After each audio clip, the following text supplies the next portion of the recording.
Hello viewers, welcome to the Dr. Tebs Health Talk. Today we'll be talking to an ophthalmologist, Dr. Ashvira Moodley, about ophthalmology in the time of COVID-19.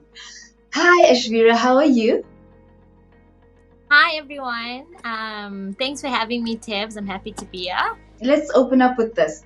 How did you decide that ophthalmology is the specialty that you want to go into?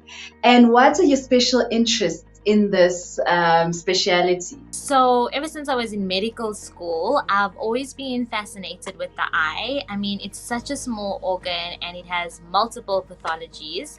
It also has medical and a surgical aspect to it, which is quite interesting. And there's no greater gift than the gift of sight, which I'm sure you agree with. But my Yes. special interest in ophthalmology at this point are retina and glaucoma, but I've got a very good teacher in oculoplastics and orbital disease, so I'm starting to really take a keen interest in that as well. How has COVID-19 impacted your approach to patients? How has it impacted your clinical work in the outpatients clinics, in theater where you're operating? What is going on? As ophthalmologists, we work very close with our patients on a regular basis. We usually see our patients on slit lamps, and it's definitely less than a meter away. So I think things that we've done now in this COVID era is we've kind of put in glass barriers to help see our patients. We make sure all our patients wear masks. We also screen patients to make sure that not everyone gets a slit lamp exam. So not every patient is put on a slit lamp, and I think that helps to decrease the risk both for the patient and for the doctor. In terms of theatre, we also have cancelled all elective cases. So that's cataract surgery, which is sad for us as ophthalmologists because we want to be able to do cataract surgery to give patients vision and help them. But I think this is just what we need to do in this time now, just for COVID-19 and just for this era. So that's how we've changed things now, just in this time.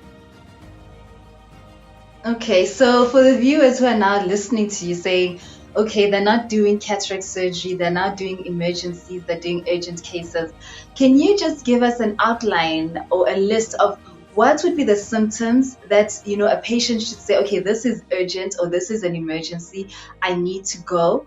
And yeah, what are some of the conditions that actually can't wait for the lockdown to be removed? So I'm going to be quite specific with that question. So we kind of treating any patient that has a sudden loss of vision. So meaning that yesterday their vision was fine and today when they wake up their vision is decreased. Not someone that had a progressive loss of vision. Because those are things we worried about, maybe retinal detachments or if they have a vitreous hemorrhage. So things that we need to go into theatre today to operate. Other case would be trauma, so any eye traumas, either penetrating or blunt trauma to the eye. Patients that have red, painful eyes should come in to be seen, whether it's an emergency. Sometimes it could be, this is quite a gray area, because sometimes it can be something that's not serious.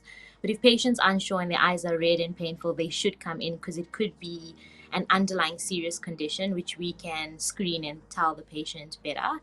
And then chemical injuries. Yeah, those I think would be our emergency things. But if patients aren't sure and they think it is something that's urgent, they always can come in because we are screening. So we would screen and see if it's emergency, if it's an emergent case or not. Yeah. So in summary, you're not turning any patient away and saying, go away, we don't want to see you, but you are checking. Is this something that needs to be checked today? Can it wait? And so forth. But for what you have said, if they are injured, if they have those things, they must just come in. Yes, definitely. We open. Like that's important to for your listeners and for the public to know. We are open. We are there. We want to see patients. It's just that with this time and because of this fear of contracting the virus, we don't want them to come unnecessarily. But if patients aren't sure, they can come in. We are screening and we will see whether it's something that needs to be seen today or we can better advise them of when it needs to be seen. Psychologically, how is this affecting you? Because yes, doctors, we are super people all of a sudden, they draw us with Superman logos on our chests. Everyone is behind us 100%. Yay, health workers, you go. But behind closed doors, behind all of that, we are human. And so how has this psychologically impacted you? How are you dealing with it? How is everything happening for you as an ophthalmologist? So I think psychologically, it's more the fear of going to work every day and of contracting this virus, because it's everywhere. So you don't, this fear of the unknown it puts a lot of pressure on every individual, and also just the fear of not being able to practice and do what we trained for as ophthalmologists. Like I said earlier, we want to be able to do cataract surgery, help our patients here and there. So it's the fear and psychologically just not being able to see all our patients like we would on a normal situations. So I think that psychologically has affected us. But I think what's good and what we can take from it is that we have each other. We have our colleagues, and I think being able to talk to each other, being able to surround ourselves with each other, I think that for me has been positive and has helped me personally go through this situation of this unknown, because we can voice our concerns and see how to go through this and navigate these waters that we've never been through before. Following on that, do you think it would be important for, the government to at least offer, health workers, not only doctors, nurses, I mean, cleaners, everyone, some form of psychiatric or psychological support, a place where they could go and talk about these issues that they have?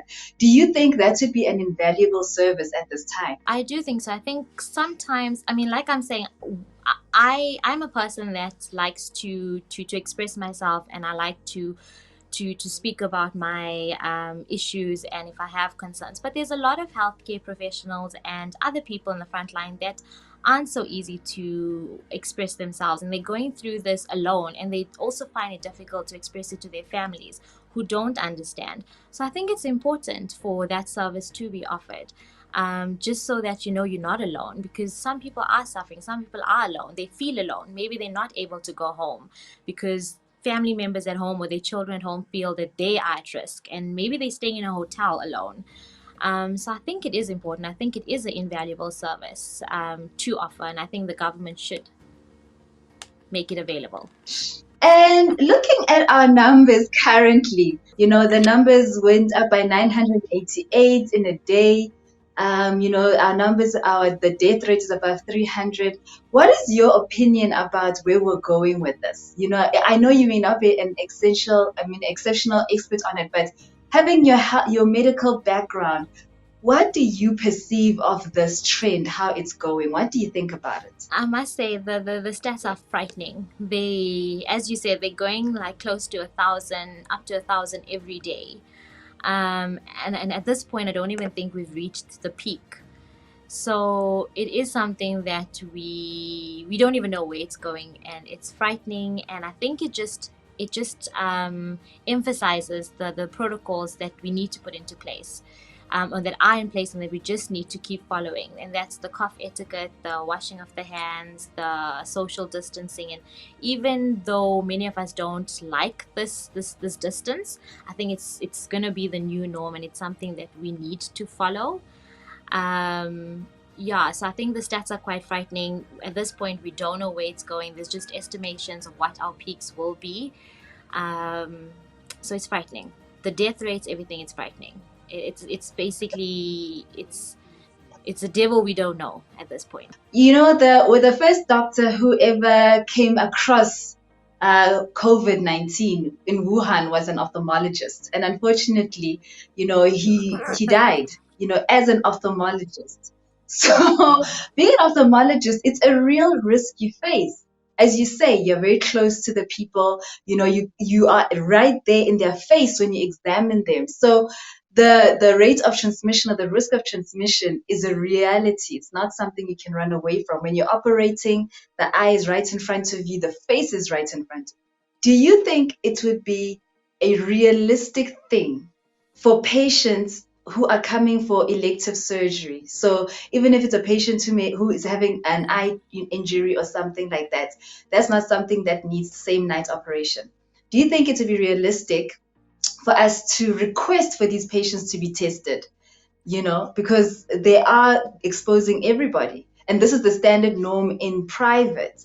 Do you think it's a realistic expectation for people to ask that patients should be tested when they come to government hospitals for admission and for surgery? I think realistically, and I think it's going to be a new norm, it's going to be part of baseline bloods that we do. I think every patient that goes for elective surgery should get a COVID-19 test. It'll just be like doing regular bloods, like a full blood count to see if they're at risk for bleeding.